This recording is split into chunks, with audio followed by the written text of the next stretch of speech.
les plus âgés votent pour des partis plutôt conservateurs. Quand on observe la politique qui est menée par Emmanuel Macron, c'est pas une politique qui favorise les 18-29 ans. Et c'est vraiment une politique qui favorise les retraités les plus aisés, très clairement. Je ne peux pas, en tant que femme journaliste, exposer publiquement, ne pas être sensibilisée un minimum aux questions d'inégalité femmes-hommes, parce que vraiment, je les vis au quotidien. Après, de manière générale, je pense qu'en tant que femme, on vit les inégalités femmes-hommes, mais c'est vrai que c'est particulièrement frappant, en fait, dans le milieu médiatique. Cette histoire de non-désir d'enfant, ça en était l'incarnation peut-être la plus frappante récemment, en tout cas. Eh ben écoute, Salomé, je suis ravi d'enregistrer cet épisode avec toi. Merci pour l'invitation. Avec plaisir, on s'est croisés dans une salle d'escalade comme des bons Parisiens. Des bobos, hein. C'est devenu une mode des bobos et j'ai offert du lait de soja à Salomé. Non, lait d'avoine. Lait d'avoine. Bah oui, j'avais pas de lait de soja, évidemment. Heureusement, on a des backups, on est des bobos comme il faut. Donc voilà, aujourd'hui, on va discuter jeunesse et écologie. On a beaucoup de sujets générationnels qui tournent en ce moment. J'ai lu ton livre « Sois jeune et tais-toi » qui va sortir d'ailleurs en version poche en mars. Absolument, le 15 mars. Et donc, ce sera une très bonne idée pour que vous puissiez l'obtenir. Donc, l'idée de cet épisode, c'est de parler de jeunesse, d'écologie, de ton ressenti vis-à-vis de ça, pourquoi est-ce que tu as écrit ce bouquin, qu'est-ce que ça t'a pris comme énergie de le faire, qu'est-ce que tu as reçu, qu'est-ce que tu as récupéré, qu'est-ce que tu as appris en écrivant ce bouquin. Et puis, pour commencer, j'aimerais bien que tu te présentes pour ceux qui ne te connaissent pas encore. Eh bien, je m'appelle Salomé Saké, aujourd'hui j'ai 28 ans, j'ai écrit un livre donc, qui s'appelle « Sois jeune et tais-toi, réponse à ceux qui critiquent la jeunesse ». Je suis journaliste et je travaille pour un média qui s'appelle Blast, qui est un média en ligne où je parle de questions d'économie, mais aussi de sujets de société, de plus en plus des questions des droits des femmes. Et dans tout ça, je parle aussi pas mal d'écologie. Et en fait, c'est pas ma spécialité, mais c'est justement ça que je revendique aussi, c'est que l'écologie est transversale, que ça doit pas être une discipline à part, et qu'en tant que journaliste, on doit intégrer ça à tout notre travail. Il y a tout un pan du livre qui est dédié à cette question climatique, mais effectivement, on parle de beaucoup d'autres questions économiques, géopolitiques, d'anxiété des générations futures, etc. Donc le bouquin, effectivement, fait le tour de toutes les grandes questions qui tournent autour de la jeunesse, pas que de l'écologie, mais effectivement, tout est lié.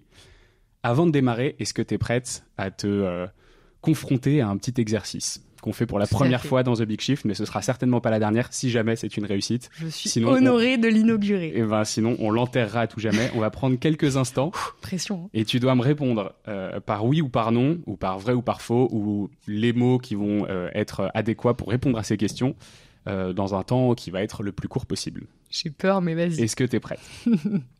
Un ou une journaliste peut-il ou elle être impartial? Non. Non, je pense pas. Est-ce que les jeunes sont mieux informés sur le climat que les plus âgés?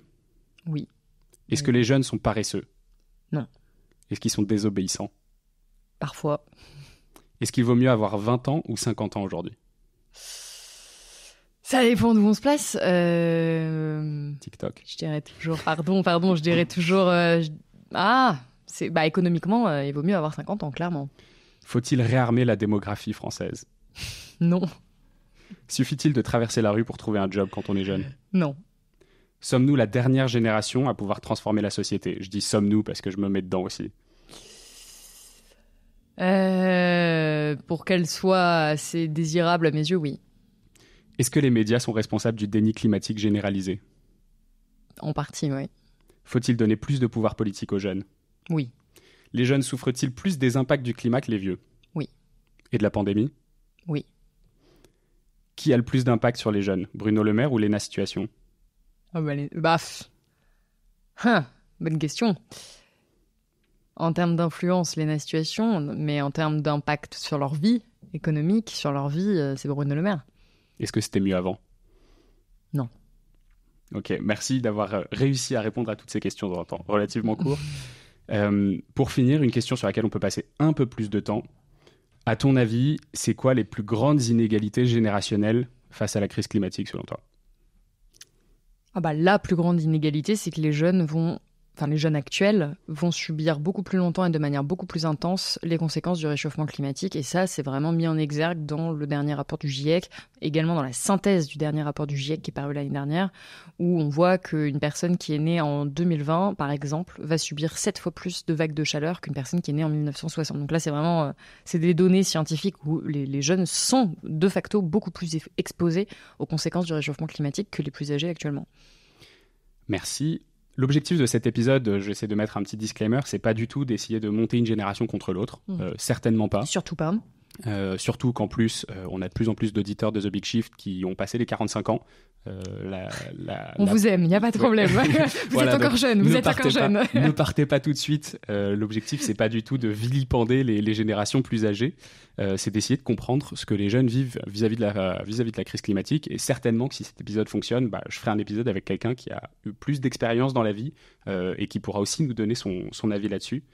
Reprenons. Dans ton adolescence, tu dis que ton ambition était anesthésiée par ton ignorance, notamment du fait que tu venais de fin fond de l'Ardèche et que tu avais peu de connaissances de ce que pouvaient être les inégalités, qu'elles soient sociales, qu'elles soient climatiques, économiques.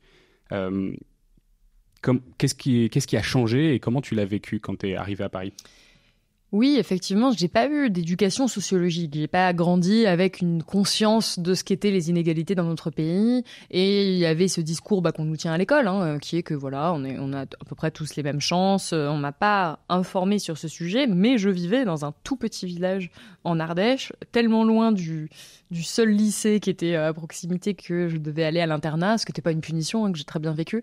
Mais c'est pour vous dire à quel point c'était isolé. C'est le seul département où il n'y a pas de train, où il n'y a pas d'autoroute. C'est très enclavé en réalité, et il y a bien sûr eu de nombreux avantages au fait d'évoluer, de grandir comme ça dans la nature, mais il y a clairement eu des inconvénients aussi, et c'était un lieu surtout il y a 20 ans où il y avait vraiment pas beaucoup de culture, où il y avait pas beaucoup d'événements, de connexions, il y a pas 1000 musées, cinéma, théâtre en Ardèche, ce qui déjà dans mon éducation me différencie beaucoup de quelqu'un qui a vécu par exemple en zone urbaine. Et ensuite j'ai pas été particulièrement sensibilisée, bien que je précise quand même, mon père était professeur dans un lycée professionnel, donc il était quand même... je viens pas d'un milieu ouvrier, mais il m'a pas non plus... j'ai pas été sensibilisée particulièrement aux études supérieures. On m'a un peu laissé faire ce que je voulais. Et ma passion dans la vie, quand j'étais plus jeune, c'était d'aller dans la nature, d'aller parfois faire de l'escalade, justement, d'aller me baigner dans les rivières. Et c'était pas de bien travailler à l'école. J'avais aucune vision de mes études supérieures, de ma carrière. On m'a pas spécialement encouragée à ça.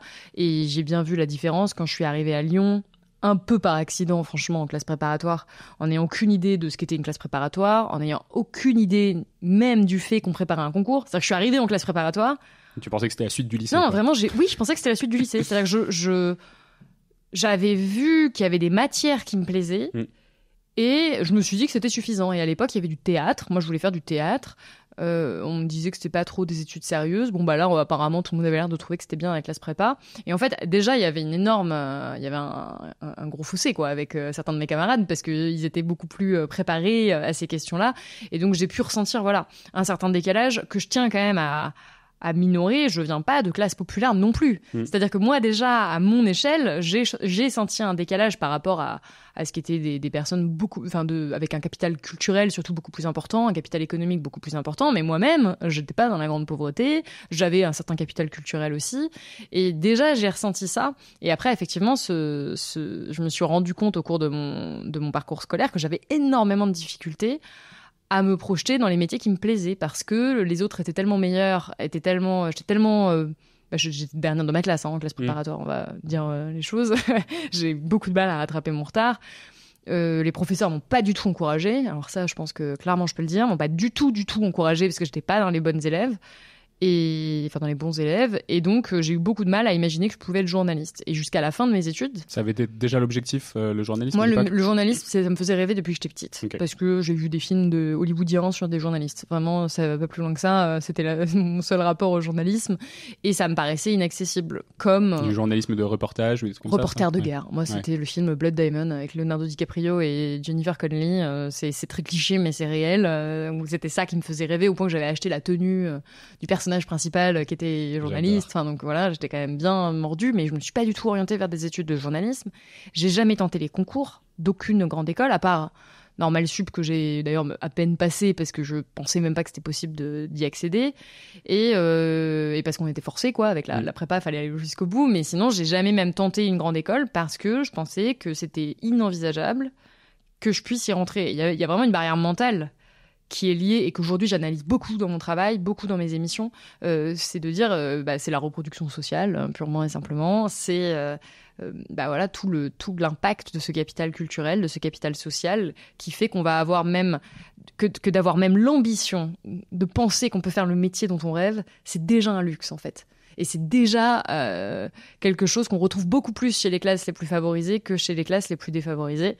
Bien sûr, j'insiste, ce dont je parle dans le livre, ce dont je parle dans mon travail, c'est de la sociologie, c'est des statistiques, c'est des tendances, c'est pas une loi universelle. On va toujours me sortir un exemple de quelqu'un qui ne rentre pas là-dedans, qui a eu des parents qui l'ont encouragé à fond, genre grand bien vous fasse, mais aujourd'hui, c'est pas du tout ce que nous dit la sociologie de manière générale. Du coup, en parlant de sociologie, dans le cadre de l'écriture de ce bouquin, tu as échangé avec des dizaines, peut-être même des centaines, je sais pas, de jeunes. Ouais, plus d'une centaine. Ok. Qu'est-ce qui t'a le plus marqué dans ces échanges ? Moi, j'ai lu une grosse partie du bouquin, j'en ai parcouru une autre, et je trouve que ce qui ressort quand même, c'est beaucoup de peur sur beaucoup de sujets différents. Est-ce qu'il y a quelque chose qui t'a vraiment marqué dans tous ces échanges-là, quelque chose qui t'a profondément touché ? Déjà, j'aimerais préciser que dans la manière dont je suis allée mener les entretiens, j'ai vraiment essayé de le faire sur un échantillon représentatif de la société. Ouais, je n'ai pas interrogé juste des jeunes qui me suivaient sur les réseaux sociaux, ce qui aurait été un peu simple. Donc j'ai interrogé des jeunes qui habitaient en banlieue, des jeunes qui habitaient dans des zones très rurales, des jeunes agriculteurs, des jeunes au contraire de milieux très bourgeois issus de milieux de... Oui, très très bourgeois, très favorisés. J'ai vraiment essayé d'avoir un spectre politique, des jeunes qui votent à l'extrême droite, des jeunes qui votent à une gauche beaucoup plus radicale, des jeunes militants, des jeunes complètement dépolitisés. Et j'ai essayé d'obtenir cette espèce de pluralité, même si évidemment mon livre n'est pas parfait et puis je ne suis pas sociologue, donc il manque forcément des cas, mais en tout cas j'ai vraiment fait cet effort. Et le point commun de la plupart des jeunes que j'ai interrogés, c'était cette difficulté qu'ils avaient à se projeter dans l'avenir, surtout l'avenir lointain, y compris les jeunes qui sont privilégiés. Et ça m'a beaucoup étonnée. Parce que je me suis dit, mais ceux qui ont hérité, qui sont dans des études qui leur plaisent, qui n'ont pas de soucis matériels importants, je me disais, mais ceux-là, ils vont bien. Eh bien, pas du tout. Et il y a une bonne partie d'entre eux qui sont très inquiets pour l'avenir. Et donc, c'est un podcast où vous parlez d'écologie ici. C'est clairement lié en grande partie à la situation écologique, mais pas que, à la situation politique, à la situation économique et la situation géopolitique. Maintenant, on pourrait en parler, parce que depuis l'écriture du livre, il y a eu la guerre israélo-palestinienne, il y a beaucoup d'autres événements qui se sont déroulés. Et c'est cette impression d'un monde qui va mal, d'un monde qui s'effondre, et d'avoir la sensation, et ça c'est nouveau en fait, on le retrouve dans les différentes enquêtes que je cite dans le livre, que ça va aller de plus en plus mal, et qu'on va moins bien vivre que nos parents. Et là encore, bien sûr, il y a une petite partie de jeunes qui va très bien et qui ne se pose pas ces questions-là, mais c'est un phénomène qui est en train de devenir de plus en plus important. On pourrait même dire qu'il est majoritaire quand on regarde toutes les études et les sondages qui demandent aux jeunes s'ils sont inquiets pour l'avenir. Alors après, ça dépend toujours des méthodologies, c'est pour ça que j'en cite plusieurs. Mais globalement, on est en train d'avoir aujourd'hui un jeune sur deux qui est éco-anxieux. Enfin, c'est vraiment en train de prendre beaucoup de place. Et si j'ai voulu écrire ce livre, c'est parce que je savais qu'il y avait un mal-être. Je savais qu'il y avait des jeunes qui ne se retrouvaient pas dans la société. Je savais qu'ils étaient critiqués à tort, vraiment. Mais je n'imaginais pas tomber sur ce niveau de pessimisme, de détresse et de solitude dans cette détresse. Parce que contrairement à ce qu'on nous dit, les jeunes victimaires, les jeunes qui se plaindraient toute la journée, il y a tellement de jeunes qui souffrent en silence et qui n'osent même pas se plaindre. Et ce livre, c'est aussi une manière de leur dire, il s'appelle « Sois jeune et tais-toi », c'est ça, au contraire, c'est « Sois jeune et ne te tais pas ». Ta parole est légitime, et je suis assez en colère contre tous les responsables politiques ou les personnes qui ont une parole médiatique, qui critiquent de manière totalement infondée les jeunes, qui dévalorisent leurs paroles, décrédibilisent leurs paroles, décrédibilisent leurs souffrances, parce que à la fin, ça peut faire beaucoup de mal. Et là, juste avant l'enregistrement de ce podcast, on a des derniers chiffres qui sont tombés et qui nous montrent qu'il y a une hausse historique de suicide des jeunes. Ouais, c'est déjà ce que je disais dans le livre. Depuis l'apparition de ce livre, il y a bientôt 1 an, tous les chiffres se sont accentués.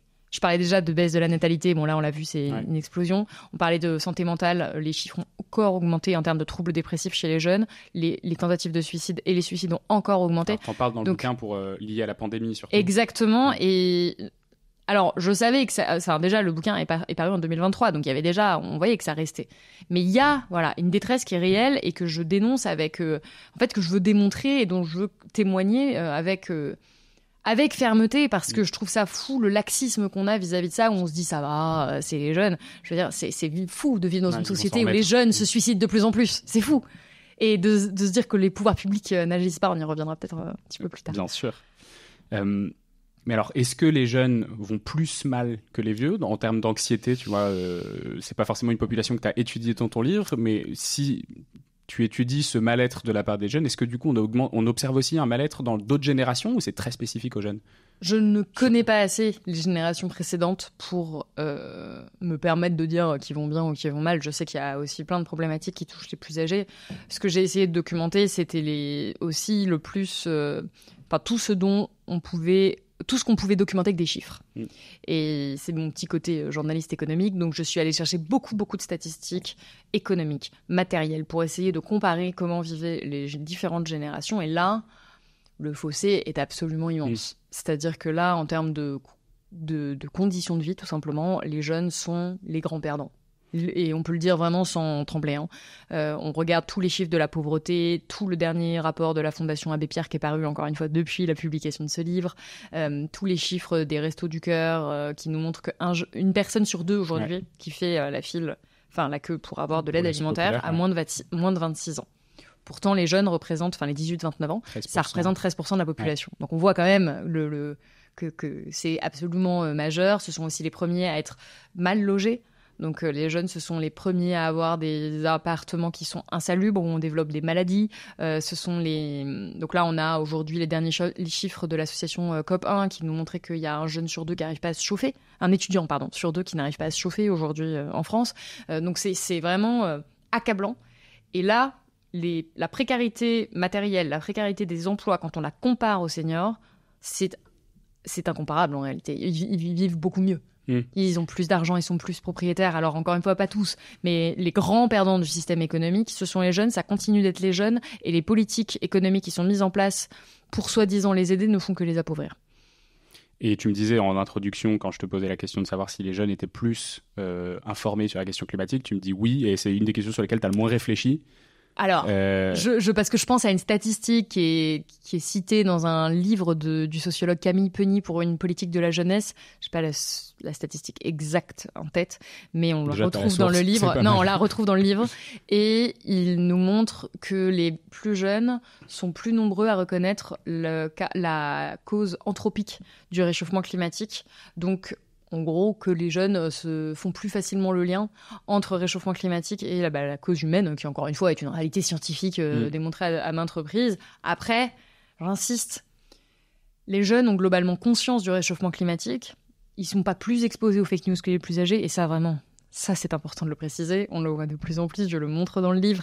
Oui, les jeunes adhèrent à des fake news, mais les plus âgés aussi. C'est un problème de société de manière générale.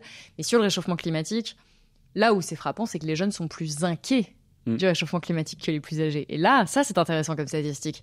Parce qu'à la limite, est-ce qu'ils sont plus informés ou pas? Mais par contre, quand ils ont cette information, les deux générations ne réagissent pas de la même manière. Et les jeunes, ça les angoisse plus. La projection est sur un plus long terme. Parce que la projection est sur un plus long terme. Et encore une fois, mon but, c'est pas de dire, et surtout pas de tomber, et je le précise à tellement de reprises dans le livre, on va pas tomber dans le bashing anti-boomer, c'est de la faute des boomers, ils sont horribles. Moi, je veux pas, au même titre que je n'aimerais pas qu'on mette tous les jeunes dans le même panier, je veux pas mettre tous les plus âgés dans le même panier, mais simplement reconnaître qu'il y a des différences et que surtout, on ne peut pas laisser sur les épaules des seuls jeunes la responsabilité de changer la société. Premièrement parce que c'est injuste, et deuxièmement surtout parce que ce n'est matériellement pas possible. Et que les personnes qui détiennent les ressources économiques, les ressources politiques, qui sont en nombre également, ce sont les plus âgés, et c'est notamment les plus de 60 ans. Et en fait, on a besoin que ces générations-là se mettent à se préoccuper sérieusement des plus jeunes, sérieusement de ce que vivent les plus jeunes, pour pouvoir vraiment sauver leur avenir, parce que c'est de ça dont il est question. Et c'est ça qui est menacé aujourd'hui. Et en fait, c'est pas ce qui se passe. Et c'est fou parce que parfois, quand je fais mon travail, j'essaie toujours des enquêtes, de penser contre moi-même et de me dire, est-ce que j'en fais pas un peu trop? Est-ce que les jeunes sont si critiqués que ça? Et en fait, depuis la publication du livre, c'est encore pire. C'est-à-dire que là, il y a 15 jours, on a eu le discours de Gabriel Attal, qui donc, en tant que Premier ministre, qui a un niveau de déconnexion des préoccupations des jeunes qui est affolant, vraiment. C'est qu'un responsable politique puisse parler à la jeunesse ou puisse parler des jeunes avec autant d'autoritarisme, avec autant cette idée de tu casses, tu répares, je sais plus ce que c'est son enchaînement là de phrases. Non plus.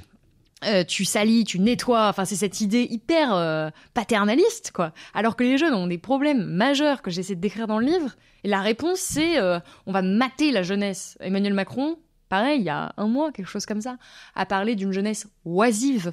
Alors que je dis qu'un des premiers clichés sur la jeunesse c'est la paresse et c'est complètement invalide d'un point de vue économique, d'un point de vue sociologique. Et quand on a des responsables politiques à ce niveau qui s'adressent à la jeunesse de cette manière, mènent des politiques de la jeunesse de cette manière, c'est vraiment que ça leur importe peu. Et encore une fois, c'est pas une opinion de il faudrait faire ça. C'est j'interroge des sociologues, j'interroge des acteurs de terrain qui travaillent avec les jeunes et qui vous disent bah là, par exemple, la précarité, c'est un des problèmes principaux. Ce n'est pas adressé politiquement, en tout cas pas sérieusement. Du coup, je trouve que cette histoire de réponse à des critiques sur la jeunesse est malheureusement plus pertinente que jamais. On a parlé beaucoup, tu vois, de ce côté macro de la société comme ça. Les statistiques montrent que, mais on le voit aussi dans des cercles beaucoup plus fermés. Moi, si je prends l'exemple de ma famille, je me rends très bien compte que quand on en discute entre frères et sœurs, ça match. Si on en discute avec les parents, ça peut cristalliser le débat. Il peut y avoir jusqu'à des disputes. Comment est-ce que du coup on réinstaure le dialogue climatique intergénérationnel pour qu'on arrive à se mettre d'accord? Parce qu'en fait finalement si les vieux sont pas aussi je dis les vieux, mes excuses, si les personnes les plus âgées sont peut-être s'il y a ce malentendu intergénérationnel sur la crise climatique parce qu'ils se sentent moins concernés, parce qu'ils ont une espérance de vie plus courte, peut-être qu'on a quand même aussi des terrains d'entente sur lesquels on pourrait retravailler pour essayer d'avoir un dialogue intergénérationnel climatique ou écologique qui soit un peu plus viable. En fait, la question n'est pas que climatique, et c'est pour ça que dans le livre, je réponds à tous les clichés sur les jeunes, parce que si il y a parfois une rupture de dialogue générationnel, c'est pas que pour des questions climatiques. C'est parce qu'on trouve que les jeunes ne travaillent pas assez. C'est parce qu'on trouve que les jeunes sont tout le temps sur leurs écrans. C'est parce que en tant que personne plus âgée, ça peut ne pas nous parler, la manière dont ils vivent, dont ils évoluent. On ne comprend pas ce qu'ils font. Et souvent, ce qui est décrit, c'est pas tant... Parce que finalement, le dialogue un peu cliché du militant écolo qui serait là avec sa famille, complètement de droite, qui voudrait rien changer, c'est très cliché et c'est pas forcément ce qui va se cristalliser vraiment les conflits. C'est vraiment un ensemble d'incompréhensions, de petites incompréhensions. Et c'est pour ça que j'appelle les plus âgés à vraiment essayer de comprendre les jeunes dans leur ensemble. Après, sur la question climatique, je pense que déjà, il faut reconnaître qu'aucune génération n'est parfaite ou n'est irréprochable, surtout pas les jeunes générations. Qu'à aucun moment, personne ici n'est là pour affirmer que les jeunes seraient irréprochables sur le climat. Ils embrassent complètement la société consumériste, productiviste dans laquelle nous nous trouvons. Il y a une grande partie d'entre eux qui voyagent à gogo, qui consomment et très amateurs de nouvelles technologies, qu'on va acheter sur Amazon. Enfin voilà. Et souvent, déjà, si on peut se mettre d'accord là-dessus, on peut peut-être avancer intelligemment dans le débat, parce que c'est pas un débat sur qui est mieux. C'est un débat sur comment on arrive à s'entendre pour réussir à préserver l'avenir de tout le monde. Hein, parce que c'est quand même ça. Les jeunes sont plus concernés, mais les plus âgés sont très concernés aussi, puisqu'on parle de quelque chose qui se passe à très court terme. Hein. On parlait juste avant l'enregistrement de la France à plus de degrés d'ici à 2030, en fait. Donc il y aura encore beaucoup, beaucoup de gens vivants qui sont vivants actuellement en 2030. Et donc, de partir de ce postulat-là, et ensuite... de sortir de ce truc, voilà, ces attaques personnelles, en fait, et de faire un constat scientifique. Et ça, parfois, c'est ce qui manque, surtout les jeunes les plus informés sur le climat vont parfois manquer d'argumentaire. C'est pour ça que c'est très important d'avoir ces sources, et de se dire où est-ce qu'on trouve un référentiel commun. Et de toute façon, c'est une base argumentative dans tout débat, d'ailleurs. Hein, c'est de dire sur quoi on est d'accord qu'on peut se mettre d'accord. C'est-à-dire sur quoi qu'est-ce qu'on est d'accord pour prendre comme référentiel. Et le savoir scientifique, le GIEC, par exemple, et enfin, le rapport du GIEC peut être un terrain d'entente. C'est-à-dire que si déjà vos parents, vos grands-parents ne sont pas d'accord sur le fait d'écouter ce que disent les scientifiques, ça va être compliqué. Mais en fait, souvent, quand on l'amène comme ça, qu'on dit on n'est pas en train de vous blâmer et qu'on essaie de se mettre d'accord, voilà. Ensuite, une fois qu'on fait le constat, on découle les causes et les solutions. Et là, encore une fois, ça implique des choix de société, mais déjà, ça implique de pas mal s'informer sur le sujet. Et souvent, je crois que c'est ça qui peut manquer dans le débat, mais en aucun cas d'invectiver, d'agresser, de culpabiliser, ça sert à rien, même si ça peut être difficile. Et moi, je dis vraiment aux plus jeunes d'avoir cette attitude. En face, c'est pas forcément le cas. Et c'est pour ça que j'ai créé un livre qui est à destination, peut-être avant tout, des plus âgés. Alors malheureusement... Tu sais à qui il a été vendu ou pas ? Il a été vendu aux jeunes. Ouais. C'est désespérant d'ailleurs. On parlait juste avant de l'épisode de comment est-ce qu'on sort de sa propre bulle. Moi, c'est la la bulle écolo, toi, c'est la bulle des jeunes. Oui, mais c'est désespérant parce que c'est un livre qui explique qu'il est urgent que les jeunes soient entendus. Ouais. Alors j'en suis ravie. J'ai été très touchée du nombre de jeunes qui sont venus. Le livre a été en tête des ventes vraiment dans un temps assez important.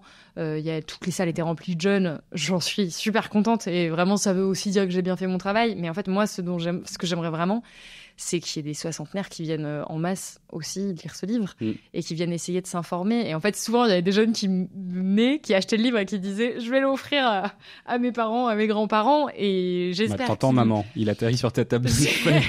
Non, j'espère qu'ils l'ont lu, mais parce qu'encore une fois, c'est pas un truc agressif. Ouais. Et ça n'aurait aucun sens. Donc c'est d'arriver à se mettre d'accord pour répondre à ta question sur comment on fait face au changement climatique avec un dialogue intergénérationnel. C'est déjà de se mettre d'accord sur le constat. Et souvent, et c'est ça le deuxième nerf de la guerre. Le premier, c'est l'incompréhension. Et le deuxième, c'est que changer ses habitudes de vie quand on a 20 ans, ça n'implique pas la même chose que changer ses habitudes de vie quand on a 70 ans. C'est-à-dire ? C'est plus difficile de changer des habitudes qu'on a gardées pendant 50 ans. Oui. Que quand on les a depuis quelques années. Et j'ai l'impression, et là pour le coup c'est pas scientifique ce que je suis en train de dire, c'est purement une opinion personnelle et je l'ai pas écrit comme ça dans le livre, mais j'ai l'impression que parfois ce qui est dur aussi pour une partie des plus âgés, c'est que la crise écologique, et là je vais au-delà du réchauffement climatique qui est une des 9 limites planétaires, la crise écologique dans son ensemble, la perte de la biodiversité, la pollution, la pollution des sols, la pollution des océans, toute l'acidification des océans, on pourrait passer des heures. Tout ça, ça implique de sortir du mode de vie très consumériste et productiviste qu'on nous a vendu comme étant un rêve. Et autant nous, et surtout les plus jeunes, on voit assez rapidement qu'il y a des limites. Parce qu'on est à un point où, de toute façon, ce que j'explique, on ne trouve pas de travail. Il y a du manque de sens dans tellement de choses, il y a tellement de difficultés matérielles qu'on voit bien que ce système a des grosses limites.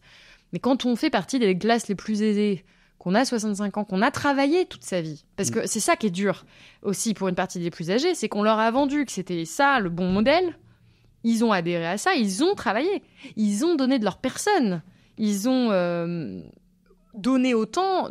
avec la promesse que après ils pourraient être à la retraite et qu'ils pourraient faire ce qu'ils voulaient. Et puis là on leur dit en fait tout ceci nous mène à notre perte et il faut complètement tout transformer là maintenant. Je comprends que ce soit difficile à entendre et c'est pour ça que encore une fois je veux pas juger ou invectiver, mais simplement se dire oulala, faut absolument qu'on fasse ce constat, faut qu'on fasse ce constat très très vite, faut qu'on arrête de dire que les jeunes qui font ce constat sont complètement demeurés et il faut qu'on les écoute et qu'on arrive à avoir ce dialogue intergénérationnel, qu'on arrive à avoir cet espace de dialogue, cet espace démocratique où on prend des décisions. Malheureusement, aujourd'hui, on a souvent ce truc de si t'es jeune, t'y connais rien, et puis tu te tais parce que moi, je suis plus âgée, j'ai tout compris. Et je dis pas que c'est tous les plus âgés, mais il y en a quand même pas mal qui font ça. Moi, je prends de l'avance sur mes questions, mais l'idée, effectivement, c'est qu'il y a un peu une sorte de dichotomie où on demande aux jeunes de prendre le pouvoir, d'être à l'avant-garde, de prendre des initiatives, de donner leur avis sur le futur récit, sur la nouvelle société écologique, etc. Et d'un autre côté, le pouvoir, ils l'ont pas forcément. Comment est-ce que du coup on fait pour récupérer ce pouvoir ? Déjà, il faut quand même rappeler, en termes de pouvoir purement politique, puisqu'on est dans le cadre d'une démocratie représentative, les jeunes aujourd'hui, les 18-29 ans, sont 2 fois moins nombreux démographiquement que les plus de 60 ans.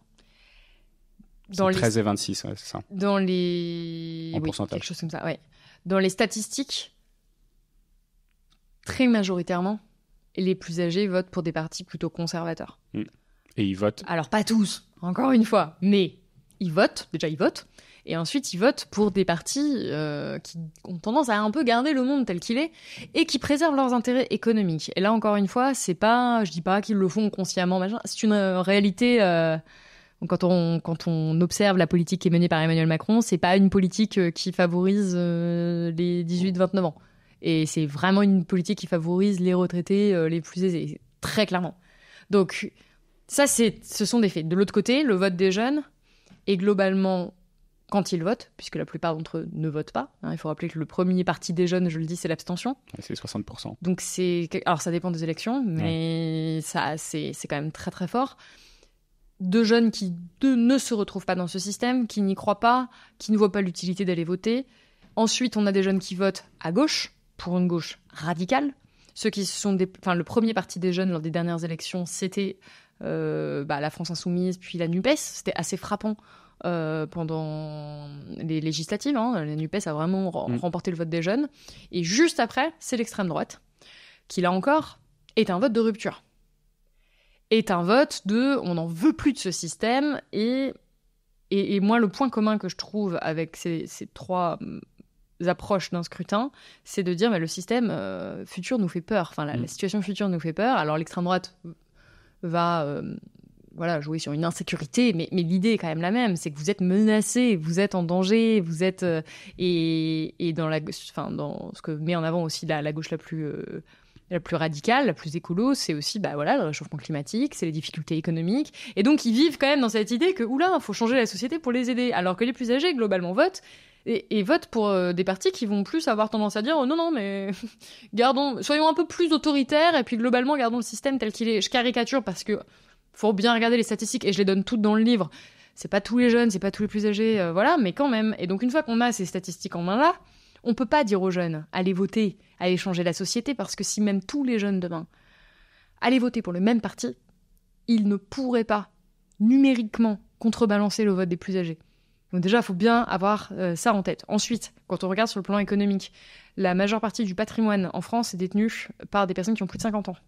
C'est la cour des choses, on va dire, et ce patrimoine se concentre de plus en plus. Et là, je reprends les chiffres du Conseil d'analyse économique qui nous montrent que dans les années 70, 30% de ce qu'on possédait, on l'avait hérité, 35%, pardon, pas 30%, 35%. Aujourd'hui, on est à 60%. Donc en fait, plus le temps passe, plus ce qu'on possède, on l'hérite, et moins on peut gagner des choses par la seule force de son travail. Et qui possède des choses en France, ce sont les plus âgés. Plus ces richesses-là deviennent inaccessibles. En fait, plus on avance, plus ça devient inaccessible pour les plus jeunes. Donc globalement, ce qui se passe, là concrètement, c'est du mal logement. Là, c'est toute la précarité. Et c'est pas que les plus jeunes, c'est même les trentenaires qui après vont vouloir acheter en fait un appartement et ne peuvent pas, alors qu'ils pouvaient avec le même salaire il y a 30 ans. Donc c'est vraiment une jeunesse qui est globalement en train de s'appauvrir, à part les héritiers, qui sont donc mathématiquement en train de devenir de moins en moins nombreux, puisque la richesse se concentre. Et donc, les jeunes, globalement, n'ont pas le pouvoir économique. Et ensuite, on regarde le pouvoir de la parole publique dans l'espace médiatique, et c'est pour ça que je proposais aussi une analyse des plateaux télé, de tous les endroits où il y a une influence. On voit très peu de jeunes. Quand on fait des reportages sur les jeunes, on va parler des jeunes, avec des gens qui vont les analyser. On va dire tout ce qui ne va pas. On va beaucoup souligner les jeunes qui vont faire des émeutes, les jeunes qui vont sortir en plein Covid faire des soirées, ces jeunes qui ne votent pas, ces jeunes, c'est souvent avec un angle très négatif. Et donc en fait, il y a peu d'espace où les jeunes ont le pouvoir, où ils peuvent s'exprimer, où ils peuvent prendre des décisions. Et puis on pourrait regarder dans les institutions politiques. Alors là, j'avoue que ça a changé. Parce que moi, au moment où j'écrivais le livre, Gabriel Attal n'était pas j'allais Premier ministre. La plupart des articles, c'était le Premier ministre jeune. Après, de toute façon, c'est le jeune ministre des vieux. Il continue à mener une politique qui est clairement pas en faveur des jeunes. Encore une fois, cet extrait-là de Gabriel Attal à l'Assemblée nationale, j'ai eu du mal à m'en remettre, qui vraiment... Mais c'est un discours qui est teinté de... Je veux pas dire, d'un ton très autoritaire, quoi. C'est fou de dire, tu casses, tu répares, de s'adresser aux jeunes de cette manière et de dire, les jeunes, il faut leur apprendre le respect. Mais vous imaginez, là, les jeunes qui ont regardé ça, alors qu'ils ont des difficultés majeures et ils ont un Premier ministre qui lui dit, mais de toute façon, ce dont vous avez besoin, c'est qu'on vous apprenne le respect. qu'on va réarmer la jeunesse, on va imposer l'uniforme dans l'école, on va mettre en place un service national universel, on interdit l'abaya, toutes ces mesures isolées. Par exemple, l'uniforme se discute, le service national universel, ça se discute. Mais en fait, on n'a que des mesures sur la jeunesse et l'éducation qui visent à mettre la jeunesse en ordre, avec une cohésion. Et ça, je suis désolée, c'est pas les jeunes qui l'ont demandé, hein, globalement. C'est quand même une volonté des plus âgés. Et c'est inadapté. C'est inadapté à leurs besoins. Et c'est assez difficile dans ces conditions de leur dire alors, mobilisez-vous, prenez le pouvoir, engagez-vous. Déjà, ils peuvent pas, c'est compliqué, ils n'ont pas les outils quand on est plus âgés. Et ensuite, et c'est tout l'objet du livre, ils sont eux-mêmes dans une très grande détresse. On ne peut pas demander à des jeunes de se mobiliser de manière uniforme et de faire entendre leurs revendications et leurs droits quand on a un jeune sur 5 qui souffre de troubles dépressifs, quand on a un tel niveau, 38% des jeunes qui occupent des emplois précaires, quand on a un tel niveau de pauvreté, de mal logement, de crise alimentaire aussi chez les jeunes, quand on a autant de difficultés à se projeter dans l'avenir, d'anxiété, enfin je pourrais dérouler les mots MAUX pendant des heures, mais on peut pas en fait dire aux jeunes bougez-vous, allez-y. Et ensuite, je termine là, quand des jeunes se bougent, parce qu'il y en a qui, malgré tout, dans toutes ces conditions, trouvent le moyen de se politiser, de se mobiliser. Un jeune sur 2 en France qui est dans une association. De plus en plus de jeunes n'ont jamais été autant engagés Les jeunes n'ont jamais été autant engagés dans des associations à but altruiste. Ils sont plus engagés que les retraités aujourd'hui, alors qu'ils n'ont pas autant de temps libre. Donc, il y a des jeunes qui se bougent, et je trouve ça assez même extraordinaire vu le contexte dans lequel on est. Et là, on vous demande de vous mobiliser, de vous engager, mais dans le cadre. Surtout pas dans la contradiction. Surtout pas faire de vagues. Et quand il y a des jeunes qui daignent sortir du système et qui daignent utiliser des modes de mobilisation qui ne sont pas traditionnels ou pour des causes qui vont déranger, je pense clairement à l'écologie. Je pense clairement à des collectifs comme Dernière Rénovation, à Extinction Rebellion, qui ne sont pas d'ailleurs que des jeunes, mais avec quand même beaucoup de jeunes. Ouais. Alors là, c'est... Évidemment, on pourrait penser au soulèvement de la Terre également. Là, c'est... on sort l'artillerie lourde, on va parler d'éco-terroristes. D'éco-terroristes, quand même, c'est les mots qui ont été employés, alors que par certains aspects, les méthodes employées par les agriculteurs récemment, on l'a vu, pouvaient être plus violentes. Là, on n'a pas parlé d'éco-terrorisme, enfin, de terrorisme tout court. D'agri-terrorisme. C'est d'agri-terrorisme. On a clairement eu un 2 poids 2 mesures que je ne vais pas répéter ici, ça a été largement souligné, mais on va parler d'éco-terrorisme. Il va y avoir des mesures policières, judiciaires, une répression qui a parfois été violente à l'encontre de ces jeunes, une décrédibilisation médiatique et politique massive. On a vraiment eu des condamnations extrêmement fortes, une manière de les présenter comme des dangers, comme des sauvages, comme des personnes qui allaient amener le chaos, le désordre, alors que c'est pas ce qu'on a fait avec d'autres causes, avec d'autres, là en l'occurrence, syndicats. Et donc, évidemment, que des jeunes qui voient d'autres jeunes se faire traiter de cette façon, de manière vraiment parfois pas justifiée, ça n'en donne pas envie de s'engager. Et je pense que si on veut vraiment que les jeunes s'engagent, acceptons qu'ils ne le fassent pas forcément comme les personnes plus âgées le souhaiteraient, ou en tout cas certaines personnes plus âgées. Acceptons qu'ils sortent parfois des codes de la traditionnelle de la mobilisation sans... Alors je dis pas qu'on doit tout laisser, on doit laisser les jeunes faire n'importe quoi au nom du fait qu'ils soient des jeunes, mais puisqu'on a eu une certaine compréhension politique et on a vu que Gérald Darmanin par exemple était capable d'une certaine intelligence politique quand il fallait faire face à certains groupes de mobilisation, peut-être qu'il peut le faire pour des militants pour le climat qui ont un jeune âge. Donc c'est ça aussi qui est hypocrite dans l'injonction permanente qu'on fait aux jeunes à s'engager. C'est que, c'est rendu très difficile, et ensuite, quand ils le font, la moitié du temps, c'est pas comme on veut. Ou alors, dernier truc, on va dire oui, vous vous engagez là-dessus, mais à côté de ça, vous avez des contradictions. Mais bien sûr que les jeunes ont des contradictions. Tout le monde a des contradictions. Il n'y a pas de militant pur. Il n'y a pas de personne... qui trace sa vie vraiment parfaitement, avec une cohérence absolue dans tout. Et là encore, peut-être qu'il y a des jeunes qui ne sont pas cohérents là, mais en mai 68, tous les jeunes n'étaient pas cohérents non plus. Il n'y a aucun mouvement qui a été avec des militants parfaits. Donc voilà. Toi, comment tu vois du coup ton propre avenir en tant que jeune, perso ? Là, je ne sais plus si je suis si jeune, parce que j'ai écrit le livre à 25 ans, donc j'étais dedans. j'ai eu l'idée du livre, j'avais 23-24 ans, donc j'étais vraiment en plein dedans. Ouais. J'ai été vraiment frappée par les questions de précarité, tout ça. Aujourd'hui, c'est beaucoup moins le cas. Enfin, c'est même plus le cas. Je suis pas précaire aujourd'hui. J'ai un CDI. Ouais, mais tu disais que cette angoisse, elle n'était pas forcément liée au niveau au niveau économique de vie ou au niveau de confort de vie de chacun, tu vois. À 28 ans, je trouve que je suis à cette frontière. L'INSEE estime qu'on est jeune jusqu'à 29 ans, donc moi je suis... On est dedans encore. 18-29 ans, je suis encore dedans. Toi aussi. Bon, voilà. Est-ce que... C'est compliqué. Moi, je me sens de moins en moins touchée par les enjeux de la jeunesse. Je me sens évidemment... Déjà, est-ce que tu réfléchis à 20 ans ou à 30 ans ? Non. Non, moi, après, c'est mon cas personnel. Est-ce que je suis représentative des jeunes ? Je fais très attention à pas estimer que oui et à parler au nom des jeunes parce que je suis pas du tout porte-parole de quoi que ce soit. Mais à titre personnel, moi, j'ai beaucoup de mal à me projeter dans l'avenir, même à 4-5 ans. Enfin, moi, je suis assez inquiète pour l'élection présidentielle de 2027. Très inquiète.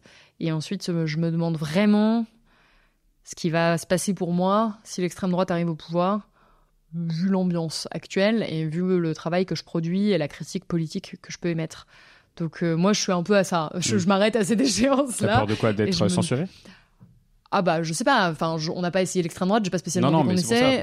Je sais pas du tout jusqu'où ça peut aller. Je veux pas faire de prospective, voilà. Mais je suis assez pessimiste. Après, c'est aussi lié à mon travail. C'est-à-dire que toute la journée, je travaille sur des thématiques qui sont quand même difficiles. Ouais. Bah, on peut pas dire que le livre soit marrant à lire. Le livre, j'ai essayé de mettre un peu d'espoir quand même à des moments et de le rendre en tout cas très accessible. Mais c'est des sujets qui sont difficiles parce que la réalité peut l'être, je pense, est quand même sombre dans beaucoup d'endroits. Après, les jeunes, j'ai aussi essayé de montrer qu'il y avait des jeunes qui allaient plutôt bien, qu'il y avait des jeunes qui se bougeaient. Oui, toute la fin du livre est très axée sur l'engagement associatif, justement. Donc, tu en as pas mal parlé, mais effectivement, il y a, que ce soit dans l'écologie ou dans d'autres filières, c'est très marqué. Des jeunes qui trouvent des moyens de faire face à toutes ces difficultés avec joie aussi. Qui arrivent à trouver des espaces où ils s'épanouissent. Donc, je voulais pas rester dans un truc négatif. Moi, ce qui m'a frappé, c'est aussi des jeunes qui préfèrent la précarité d'un service civique à un certain nombre de gros salaires qu'on leur propose parce qu'ils ont fait des études. Il y en a un petit paquet dans le bouquin aussi. Complètement. Alors, encore une fois, ils sont pas représentatifs de tous les jeunes, bien sûr, mais notamment les jeunes d'études supérieures, qui ont fait des études supérieures. Il y en a de plus en plus qui voient les limites en fait de ce système économique et qui ne veulent plus y participer parce que ça n'a aucun sens. Parce qu'ils sont en train eux-mêmes d'abîmer leur propre avenir. Donc ça, voilà, moi je trouve que c'est quand même plutôt réjouissant. Il y a des choses dont on peut se réjouir, mais à titre personnel, je travaille pas que sur le livre, à Blast. Là, en ce moment, par exemple, je suis en train de réaliser un documentaire sur les violences conjugales. Interviewer des femmes toute la journée en ce moment qui ont été maltraitées, violentées, violées. C'est quand même difficile d'être ultra serein. Donc après, je fais aussi l'effort. J'ai vu tes dernières stories sur Instagram. On s'est rencontrés dans une salle d'escalade. Tu vois, j'ai des petits espaces. Mais c'est vrai que du coup, j'ai pas ultra confiance en l'avenir. J'ai beaucoup de mal à me projeter parce que je vois bien que les décisions politiques qui sont prises, que les tendances de la société, à mes yeux, de ce que je sais, ne vont pas dans le sens que je souhaiterais, c'est-à-dire une planète habitable, plus d'égalité. Donc voilà. Je sais pas. Mais c'est aussi des sujets qui me pèsent un peu parce que enregistrer un épisode par semaine avec quelqu'un qui me dit que potentiellement c'est la fin du monde, c'est pas forcément le cas tout le temps. Et disons que quand je pose la question de l'espoir, la plupart du temps, il y a quand même, de plus en plus, je trouve, cette dernière année, qui a dû être quand même marquante parce que moi, il y a eu beaucoup de choses qui se sont passées. On le réalise pas quand on prend événement par événement, mais en fait, je réalise qu'en 2021 et 2022, mes invités m'avaient l'air un peu plus positifs quand je posais la question du futur. Il y avait le monde d'après encore. On y croyait encore un peu au monde d'après. J'ai pas encore fait ma rétrospective 2023, mais elle est un peu moins brillante, je pense, de ce point de vue-là. Je pense qu'aujourd'hui, réussir à garder espoir, c'est un vrai combat. Et c'est vraiment pas rendu simple par le contexte politique, par les décisions qui sont prises, par les déclarations qui sont faites. Quand on travaille sur les droits des femmes, sur les femmes violentées, et qu'on voit un président de la République qui dit que Gérard Depardieu rend fière la France, faut, au-delà même de la critique qu'on peut émettre, de l'indignation, intimement, c'est difficile de se dire qu'on garde espoir et que ça va aller. Il faut réussir, mais c'est pas simple. Et moi, j'ai de l'espoir. Sinon, je ferais pas ce que je fais. Si j'étais convaincue à 1000% qu'on fonçait dans le mur et qu'on allait tous courir à notre porte, exactement, pas un yacht, mais je ferais autre chose. Je travaillerais, je me retournerais vraiment vers moi-même, je pense. Là, j'ai bien En fait, ce qui est rageant, c'est que on n'est pas du tout condamné à être dans la situation dans laquelle on est. On n'est pas du tout condamné à vivre sur une planète dévastée avec des millions de morts et des guerres et des... C'est pas du tout une fatalité, c'est un choix de société. Et donc, ce qui fait que moi, je continue à faire ce métier, c'est parce que je sais qu'une autre société est possible, que ce n'est pas utopiste, que ce n'est pas irréaliste, que ça a été théorisé, documenté, qu'il y a nombre d'universitaires, de spécialistes, d'ingénieurs, d'agriculteurs, de tout ce que vous voulez, qui planchent à construire des modèles alternatifs, qu'il y a tellement de gens aussi qui travaillent à ces alternatives, que ça donne quand même de l'espoir. En tout cas, on sait que ça existe. Et moi, j'espère voir de mon vivant un changement, au moins une bifurcation, puisqu'on parle beaucoup de ça en écologie. Après, en termes de pure probabilité, là, je suis pas ultra convaincue que ça va advenir. Ouais, bon, on est un peu sur la même longueur d'onde là-dessus. Tu parlais donc de ton nouveau combat sur les violences conjugales notamment. Tu as beaucoup fait la mention de convergence des luttes dans ton travail au fur et à mesure des années, notamment écologie, je l'ai pas dit comme ça, féminisme. Je l'ai pas dit comme ça. Mais du coup, c'est un peu... il y a des liens entre le féminisme, l'écologie, etc. Il y a notamment... j'avais pas forcément prévu d'en parler, mais j'avais vu un article en préparant cet épisode où tu parles publiquement de ton non-désir d'avoir des enfants dans l'avenir. Le fameux, il a fait du bruit. On n'en a pas encore parlé, mais parce que tu m'as fait promettre de ne pas te poser les questions qu'on te pose tout le temps. Mais du coup, ce qui m'avait marqué, c'est que je suis tombé sur un article où tu as un discours qui est très similaire à celui de Thomas Pesquet, qui dit la même chose. Et que lui, on lui dit, c'est un homme merveilleux, il prend soin de tout le monde, il est responsable. Et que toi, tu t'es pris insulte sur le même sujet.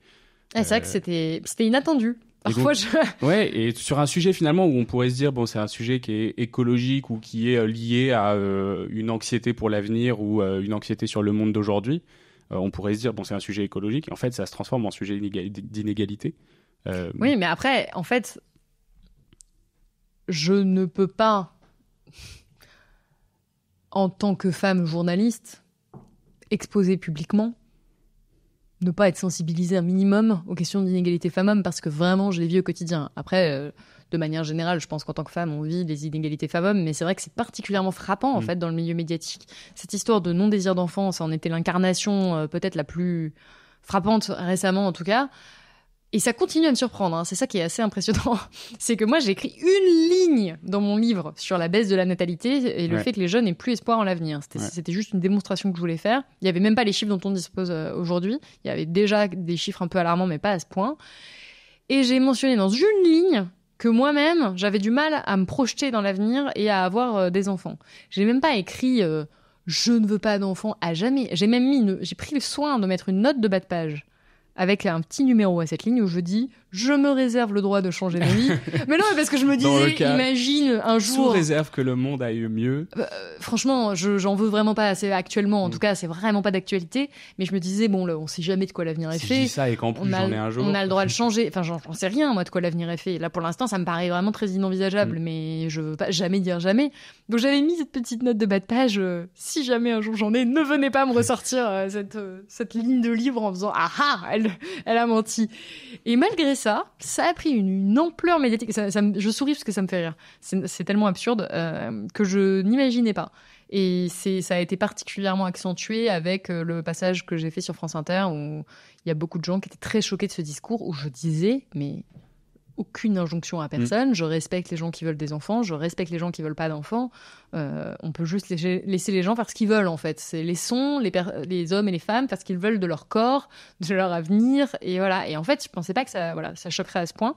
Et effectivement, après, j'ai pas tout regardé les commentaires sous le post de Thomas Pesquet, mais qui était en plus, je trouvais hyper bien l'intervention de Thomas Pesquet qui disait, justement, qui parlait de sa femme et qui disait, moi, je suis dans l'espace tout le temps, je vais pas aller imposer à ma femme de s'occuper toute seule d'un enfant qui en plus avait une approche, je trouvais, hyper chouette. Et c'est vrai que lui, on lui a dit bravo, c'est hyper bien. C'est très égalitaire comme démarche. C'est hyper égalitaire et tout ça. D'après ce que j'ai vu, peut-être il y a d'autres commentaires que j'ai pas vu passer. Et en tout cas, le tollé que ça a fait, mais vraiment, j'ai rarement pris des vagues d'insultes comme ça pour avoir dit que je voulais pas d'enfant. Shitstorm, on appelle ça. Ouais, le shitstorm. Je m'attendais pas à ça et je pense que c'est symptomatique du sexisme de manière générale. Moi, en tant que journaliste, je me prends vraiment un cyberharcèlement qui est quotidien. Là encore ce matin, je disais, on est en train de faire des commentaires en me disant que j'étais une pouilleuse, que mes cheveux étaient sales. C'est pour ça que je suis arrivée en disant mes cheveux sont propres. Enfin, t'as de la chance, ce podcast qui est filmé, on pourra démentir l'info. Non mais c'est quand même... voilà, donc oui, je suis féministe, clairement. C'est-à-dire que j'espère qu'un jour, les femmes auront les mêmes droits dans les faits que les hommes, parce qu'on a déjà les mêmes droits dans la loi. Et c'est pas aujourd'hui, voilà, je vais pas refaire la liste des inégalités, mais on a encore des inégalités qui sont frappantes, qui sont prégnantes, qu'on n'arrive pas à combattre, qu'on ne combat pas activement politiquement, et qu'on subit. Donc moi, évidemment que je parle d'écologie, et qu'en même temps, je subis des inégalités femmes-hommes, et qu'en plus, comme dans toute problématique de société, les premières qui vont subir les conséquences d'un événement quel qu'il soit dramatique, ce seront les femmes. On l'a d'ailleurs vu pendant le Covid, c'était là encore frappant. Donc oui, il y a une forme alors ce qu'on dit de convergence des luttes. Moi, j'ai pas l'impression de faire une lutte, encore une fois. J'essaie d'informer en tant que journaliste sur des sujets que je considère être d'utilité publique. C'est ce qui guide. On n'est pas revenu sur la partialité des. Mais non, mais c'est ce qui guide vraiment mes choix de sujets. Ouais. Et la manière dont je vais les traiter, c'est de me dire en quoi les gens ont besoin d'être informés là-dessus. Et on prend pas des sujets au hasard. Mais personne, aucun journaliste, pour moi, c'est pour ça que je dis qu'on n'est pas complètement... Déjà, dans le choix du sujet, on est un peu subjectif. C'est qu'on se dit... Moi, je me dis en tout cas, voilà, en quoi ça va être utile, dans quel contexte ça s'inscrit. Et je trouve que l'écologie, c'est important, mais je trouve que les droits, l'égalité des droits femmes-hommes, c'est important. Je pense que c'est aussi des sujets que je connais mieux, pour lesquels j'ai plus de sensibilité. Ça ne veut pas dire que je hiérarchise les souffrances ou pas du tout. C'est juste que les questions sexisme, comme je le vis, j'ai aussi une connaissance. Mais il y a aussi des... Enfin, j'évolue dans le traitement de mes sujets parce que je ne pense pas que je traiterai toujours des mêmes sujets. Là, récemment, j'ai commencé de plus en plus à m'intéresser aux questions de racisme, que je connaissais pas très bien jusqu'à présent, et à aussi l'intégrer dans mes sujets, par exemple, sur les violences conjugales, à réfléchir aussi à des femmes. Là, par exemple, j'ai vraiment des cas très très clairs de femmes qui ont été victimes de violences conjugales et qui, clairement, quand elles vont au commissariat, en plus d'être victimes de sexisme, sont victimes de racisme. Donc je suis obligée de l'intégrer. Donc c'est pas que je me dis je vais faire converger les luttes, c'est que c'est des faits auxquels je suis confrontée. Et sur l'écologie, je pense que ce que j'essaie au fond, c'est quand même de déclencher une prise de conscience pour qu'à la fin il y ait quand même un changement, parce que je suis un peu inquiète. Et ce changement, on peut très bien préserver la planète et, si je caricature un peu, faire des trucs, avoir une société organisée de manière profondément raciste et sexiste, par exemple. C'est pas la société que je désire, même si elle respecte les limites planétaires. Donc je pense que ce qui est le plus désirable, c'est quand même ce qui se rapproche de l'égalité le plus possible. Après, même si ce sera jamais parfait. Et c'est pour ça que, en tout cas, je traite beaucoup d'inégalités sociales, d'inégalités évidemment de classe. Enfin, depuis le début, je parle de plein de trucs, mais un de mes premiers sujets, c'était les inégalités de classe, évidemment. La grande pauvreté, c'est un sujet que je traite beaucoup. Et j'essaie de faire de mon mieux pour informer les gens sur ce qui me semble être d'utilité publique. Mais encore une fois, c'est ma modeste pierre à l'édifice. Écoute, merci beaucoup pour cette petite pierre à l'édifice. Tu devais repartir à 16h05. Donc est-ce qu'il est 16h05 ? Il est 16h02, donc on va clôturer. C'est bon. On est dans les temps. Merci beaucoup d'avoir participé à cet épisode. C'était très très sympa. Et puis si vous êtes encore là, c'est que vous êtes notre auditeur préféré. Profitez-en pour mettre une note sur Apple Podcast, sur Spotify, pour laisser un commentaire, pour nous dire ce que vous avez pensé de l'épisode. Et n'hésitez pas à m'écrire un petit message quand vous avez écouté le podcast jusqu'à la fin, parce que je me demande toujours qui écoute jusqu'à la fin. Comment penser les gens ? On va mettre un mot de code pour les gens qui viennent jusqu'à la fin de l'épisode. On va mettre un mot de passe. Qu'est-ce que ça va être ?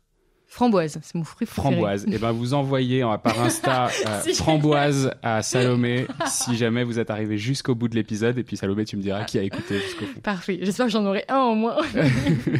Moi aussi, j'espère. Ça voudrait dire sinon que l'épisode ne marche pas très très bien. Et là, c'est de votre faute aussi. Merci à tous d'avoir été là. Et puis on se retrouve la semaine prochaine pour un nouvel épisode. Ciao.